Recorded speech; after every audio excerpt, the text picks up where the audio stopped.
You have felt it before. Not the clean sting of an enemy, but something quieter. A friend who always seems to know the right thing to say. And somehow, it always leaves you smaller.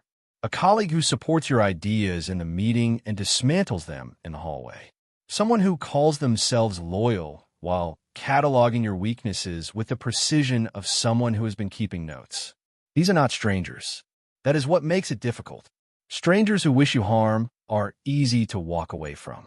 The ones Nietzsche warned about are the ones sitting at your table. Friedrich Nietzsche spent much of his philosophical life examining not just power and suffering in the abstract, but the specific, intimate ways human beings undermine each other, often without the other person ever realizing what is happening. He was not writing theory. He was describing something he had lived. His relationships collapsed. His closest intellectual friendships ended in betrayal or silence.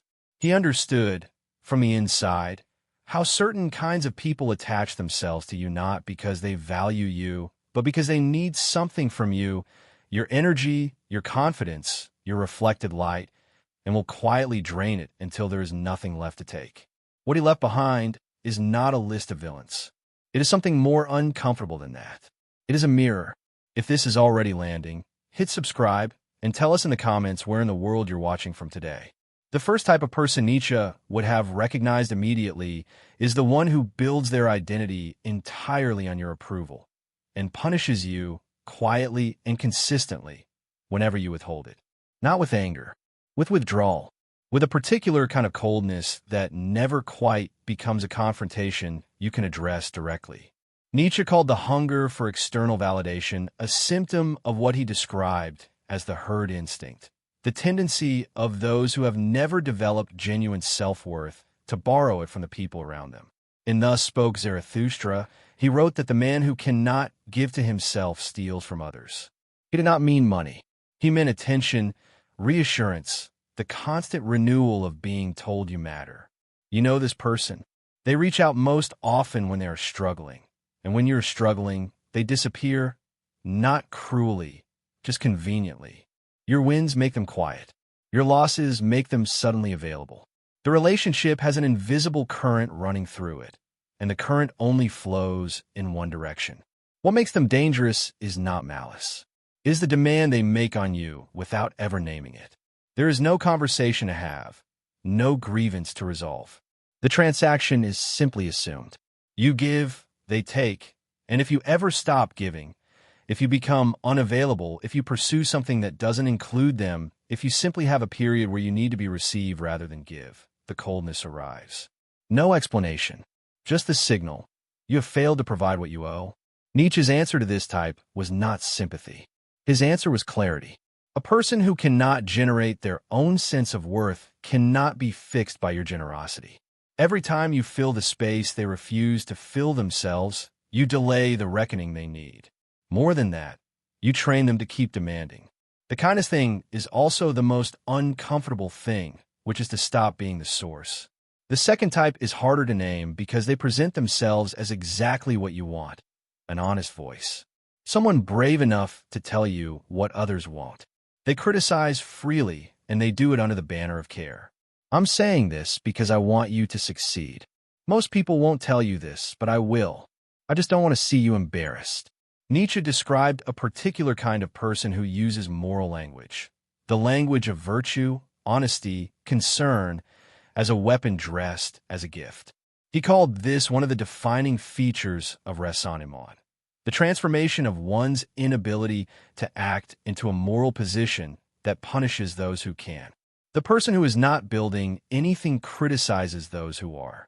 The person who has not taken a risk in years gives detailed analyses of why your risk will fail. Their criticism is not generous. It is load-bearing. It is holding something up, specifically their own sense of being the one who sees clearly while you stumble forward blindly. Here is the test Nietzsche's thinking implies, even if he did not state it this way directly. Honest feedback makes the recipient feel seen and equipped. It opens a door. Criticism from raisonnement makes the recipient feel diminished and exposed. It closes one. The person who genuinely wants you to succeed criticizes actions. The person operating from raisonnement criticizes identity. They do not say you made a poor decision. They say you are the kind of person who makes poor decisions. The distinction is not subtle once you learn to hear it. The third type is the one who stays longest and causes the most damage because they're the most convincing. They're good at sincerity. They say the right things at the right moments. They have been present for some of the harder chapters of your life, which gives them a kind of authority in your mind. And they use that authority, not dramatically, but steadily, to keep you exactly where they found you. Nietzsche wrote extensively about the psychology of stagnation. He observed that most people, when confronted with someone who is genuinely changing, growing, shedding old identities, becoming more themselves, experience it not as inspiration, but as disruption. Change in one person functions as an accusation directed at everyone who has not changed. And so the people who are comfortable with the previous version of you begin, without always knowing they're doing it, to apply pressure.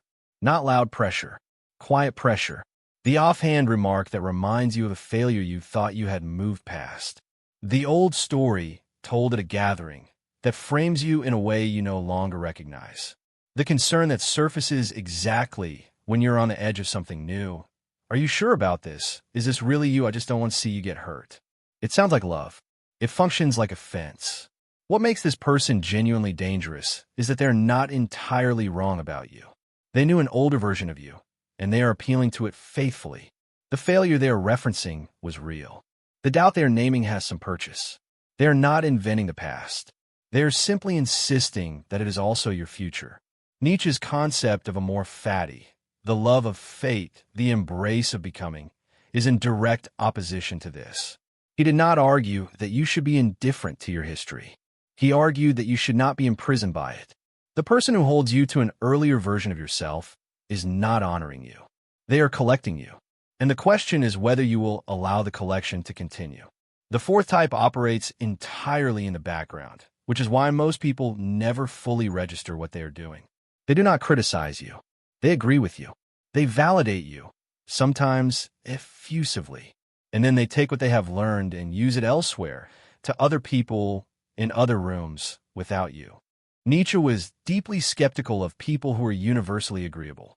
In Beyond Good and Evil, he wrote that the man who agrees with everyone has no real convictions, and a man with no real convictions is not a friend. He is a mirror you are foolish enough to confide in. Nietzsche's distrust of what he called the herd extended to the specific social mechanism of people who perform agreement while actually investing in nothing but their own proximity to useful information. This type is not a gossip, exactly. It is something more structural. They are interested in access. Your successes are leverage. Your vulnerabilities are currency. They are not malicious in the theatrical sense. They do not wake up intending to use you. But the use happens anyway, because their primary loyalty is to themselves, and everything else, including your trust, is a resource. The sign is not betrayal in a single dramatic moment. It is the accumulation of small disclosures that you realize, eventually, were never safe. The conversation that found its way into a context where it could do damage. The confidence that turned up reflected back at you from an angle you never intended. You will often not be able to prove it. That is part of the design. If this video is giving you something to think about, subscribe and turn on notifications. It helps us keep making content like this. The fifth type is the one Nietzsche described most precisely, and the one most people find hardest to accept, because accepting it requires acknowledging something uncomfortable about the nature of goodness itself. This person is not cruel. They're not resentful. Exactly. They are, in fact, often genuinely kind, in a particular direction, toward particular people, under particular conditions. The condition being that you are suffering, that you are smaller than them, that you need something they can provide. Nietzsche was suspicious of pity, not because suffering doesn't matter, but because pity, as he observed it, is often not about the person who is suffering. It is about the person who pities. And thus spoke Zarathustra. He wrote that what the pitying man really cannot bear is not your suffering, but his own discomfort at witnessing it. Pity is a way of making himself feel like the strong one. It requires your weakness to function. This is the person who is warmest when you are at your worst, who shows up reliably in crisis and becomes strangely absent once you have stabilized, who gives advice with the confidence of someone who needs to be the one who gives advice.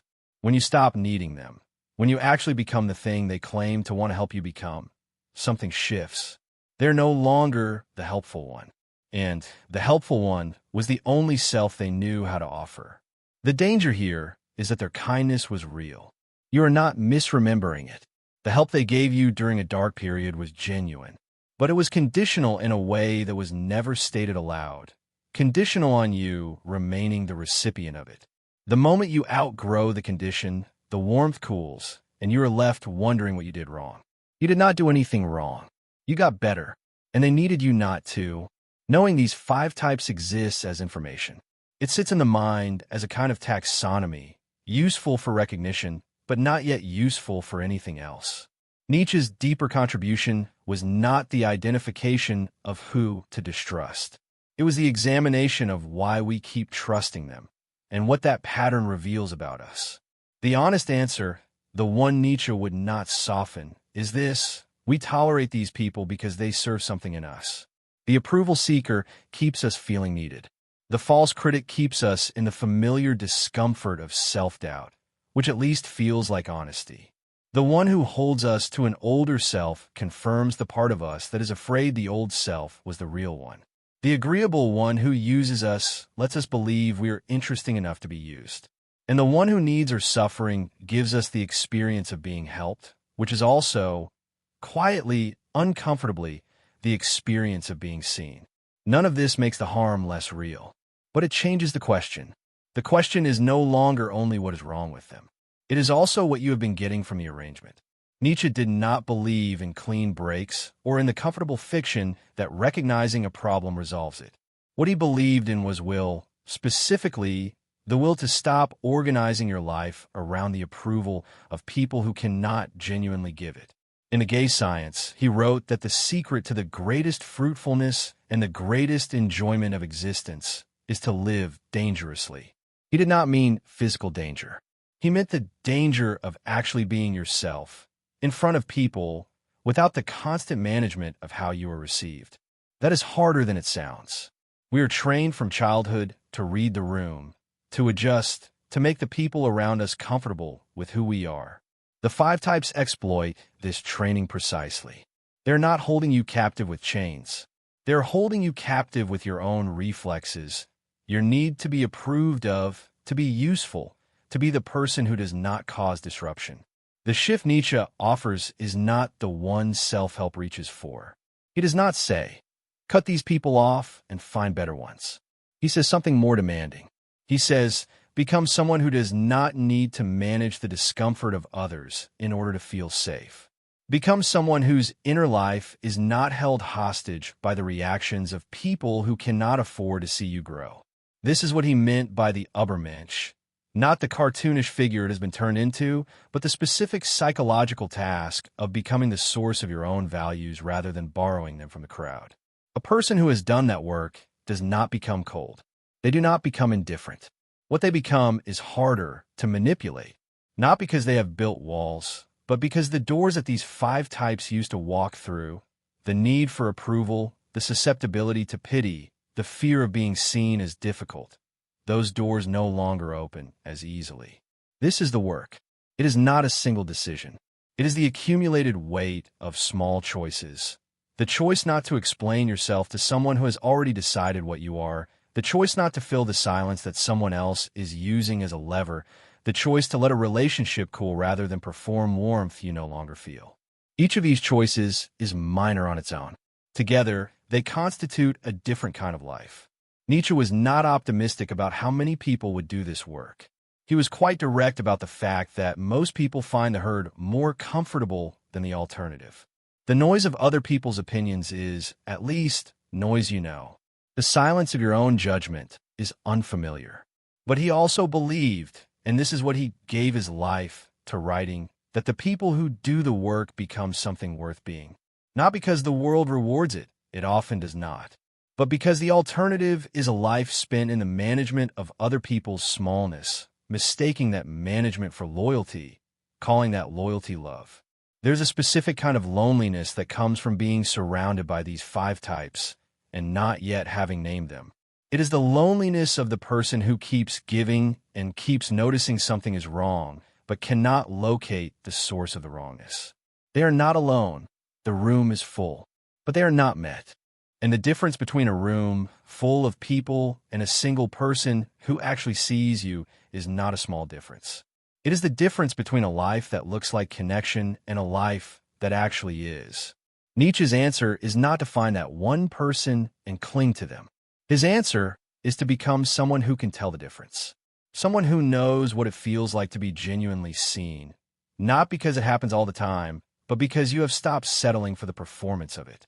Someone who can sit in a room full of people and register clearly and without drama, who is actually there. That clarity is not a weapon. It does not require confrontation or accusation or the theatrical unmasking of anyone. It requires only that you stop pretending not to know what you already know. You have felt it before. The smile that rang false. The support that came with conditions you were never shown. The friendship that needed you to remain small, to remain interested. You felt it. And then, because you're a decent person and because naming it is uncomfortable, you talked yourself out of it. Nietzsche would say, stop talking yourself out of it. Not to become bitter. Not to become someone who trusts no one. But to take your own perception seriously. To treat it as information rather than as something that needs to be managed into palatability. The people worth keeping in your life are not threatened by your growth. They do not require your weakness to feel secure in themselves. They do not take notes on your failures and produce them later as evidence. When you tell them something good has happened, the joy on their face is not an effort. It is simply what happens when someone who loves you hears good news. Those people exist, but you will not find them while you are still maintaining the others. There is only so much attention, so much trust, so much open space in a life. And the 5 types have a way of filling it entirely, leaving nothing for what actually matters. The question is not whether you can see them now. You can. The question is what you intend to do with what you see. Nietzsche did not believe that knowledge was enough. He believed that knowledge without action was a kind of cowardice. The comfortable position of the person who understands everything and changes nothing. The discomfort of recognition without response. He had a word for the people who refused that cowardice. He called them free spirits, not because they were without attachment, not because they felt nothing, but because their first loyalty was to reality rather than to the comfortable fictions that make reality easier to bear. You do not owe anyone a fiction about what they are to you. Thank you for watching. More videos are on your screen now, and if you haven't already, subscribe. We'll see you in the next one.